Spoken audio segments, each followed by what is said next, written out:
where you had to relieve those officers of their duty, and yet they were reinstated. What do you see happening here? Okay, and let me back up, because I may have not said something right. I have experienced discrimination through the ranks. I think any African American officer is going to experience that. You know, that's a profession that there's not a lot of us in. If you look at the totality of the whole country, so you're going to experience that.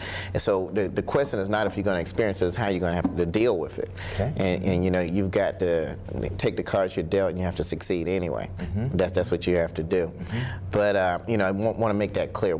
It does exist. We do experience it. It's just something you have to deal with, and you got to move forward. Do you think that was part of what you had to deal with when you were trying to reconstruct your department and they took the CSI team away from you? Do you think that was a residual effect of discrimination in this country? Well, no doubt. The individuals that were involved in that, when they voted to move CSI, those were individuals that were very adamant about me not becoming sheriff. If you recall, that Board of Commissioners actually created an ordinance that would prevent me from running for sheriff without losing my job. And then when they were unsuccessful with that, because they didn't research it and it wasn't pre-cleared through the Justice Department, then immediately when I won, they did everything they could to strip the office of any resources that they could. So, you know, but that's politics. You know, politics, as I like to say, is war without bullets. Right. Sometimes, but of course in Derwin Brown's case, there were bullets. Absolutely. Yes, sir. Absolutely. We've got questions here. Let me start with the first question.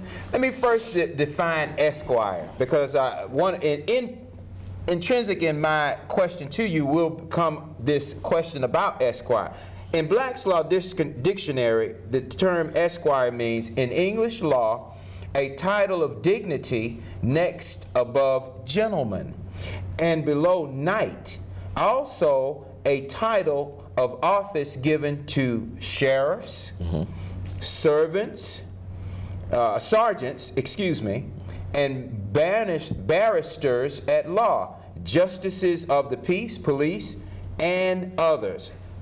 In the United States, title commonly appended after name of attorney.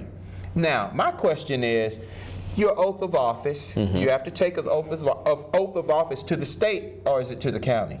Well, actually, the sheriff's office is a state office, because it's created by the state constitution. So the powers of the sheriff is derived through the state, and that's why a sheriff and his deputies have jurisdiction anywhere in the state. Excellent. What then, who does it being your oath, make you accountable to? The people or the state? It makes you accountable to the people. Now, make no mistake, there are state laws that regulate what I do as a sheriff, but ultimately you're accountable to the people, because only the people. See, remember this, and that's what's so beautiful about the office of sheriff. The sheriff is the only law enforcement representative of the people. A police chief is appointed by mayor and council, or in the rare cases where you have county police, which is rare that they exist now, they're appointed by the county commission. The head of the GBI is appointed by the governor. The head of the state patrol appointed by the governor. But only the sheriff is picked by the people. So he's a direct representative of the people. And that's why I think the sheriff's office is so important to this country, because if the people get to choose who their chief law enforcer then it gives them more say-so in how that office is ran. And that's why I was so upset, and so many people across this city and across this state that heard about your situation, for the most part, specifically people like us, were so outraged at what you had to go through. Now, the second question will be asked by the person who wrote it down, and you know who you are. Introduce yourself and so forth. First, I'm Mark Anthony Johnson. Y'all know me. And I'd like to thank Mr. Hill for coming on the show. And it's an honor for him being here. And we have worked in the past during this election. Yes, we have. And we know about the initial where they tried to make him lose his job when he was running for office. And he also was a positive force in Riverdale when men and Dr. Lowry and Carlos Carson, we had to protest about the way the police were being treated, even though then he was acting as a sheriff. Yes, sir. You know, now that being said, Mr. Hill, you know, no other sheriff or any law enforcement here in the state of Georgia have posed a question that we can ask our youth how to conduct themselves when they've been pulled over by the police. And you'll be the first. Today you'll be making history because no one has actually done that.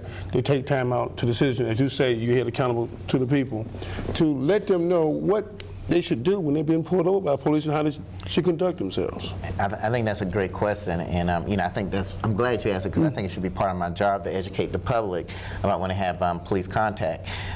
Let me answer that by illustrating with something that actually happened to me. And actually happened in DeKalb County. Probably a little over a decade. I was on Candler Road. It was probably about 11 o'clock at night, and there was an officer behind me, and he was close on me, so I changed lanes so that he could go by, but actually he changed lanes too, and I noticed he was on the radio. And by the time we got to, I believe it was McAfee, several police cars came and surrounded my vehicle, and they did what we refer to as a felony stop. So they had weapons drawn at me, and of course my hands were raised. And unfortunately, one of the officers that arrived for backup, as he was approaching the car, recognized me because I was then a Clayton County police officer. And when he saw me, he told everyone, he said, "Hey, put your guns down." They said, "Why?" I said, "No, I know him. He's an officer, seriously." So by that time, you know, very carefully, I got out the car. And the officer that initiated the stop, he said, "You're a police officer?" I said, "Yes, sir." He said, "Can I see your ID?" "Sure." I showed it to him. And he said, he went to the car, came back. He says, "Your full name, Victor Hill?" "Yes, sir." "Is your address this?"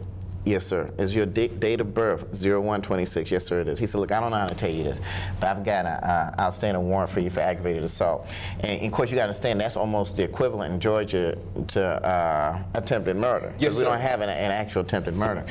So I said, "You sure?" He said, "I'm sure." He said, "Unfortunately, I'm going to have to ask you for your weapon and need you to sit in the back of the car." So I handed over my weapon, sat in the back of the car. And I could not figure out what was going on because I knew I wasn't in any trouble. And I looked through the screen and looked at the computer screen. I realized what occurred. I took a class about 3 months prior. And back then, they would have us enter ourselves in the computer as a wanted person, then take ourselves off. Unfortunately, I pushed the wrong command when I was trying to take myself off, and I was actually wanted all over the country, unbeknownst to me. And then when they checked it, there were several other officers that worked for Clayton County that did the same exact thing I did, and they were wanted, so we no longer use that procedure now. Right. I say that to say this. I was innocent. I think there's a clause in the law that says that if a person is innocent, he can defend himself, even physically. But you can't look at the fine print. We got to look at common sense. Okay, when he told me, "Look, I need your weapon," I could have said, "No, you're not getting my weapon. Get your hand off of me." I could have fought with them, and back then I probably would have been good for 3 or 5. Right. But eventually they would have won. More was going to come. So common sense dictated, you know, when guns were drawn at me, I held my hands up. I didn't make any sudden moves, and I didn't say, "Hey, I'm a policeman. Look at this."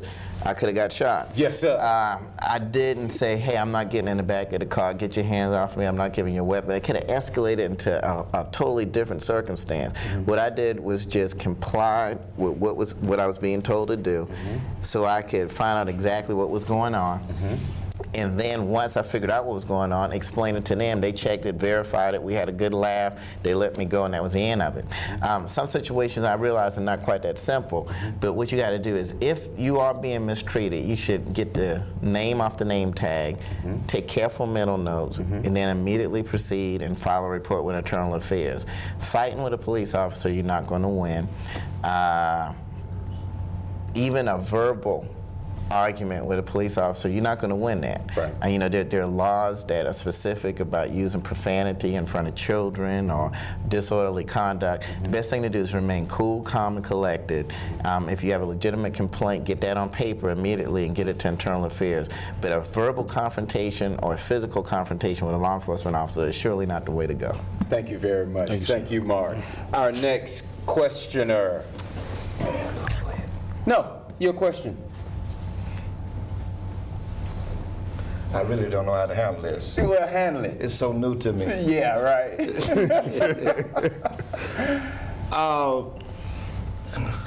I want to try to rephrase this that it would make a lot of sense. Don't put a dress on it. Just say it like you asked it. Now, I have not been kissing up. Oh, see, I knew it was coming. I'm glad he ain't. I'm glad now. I'm glad. Go ahead. I'm glad he ain't white because he was white. Mark Taylor?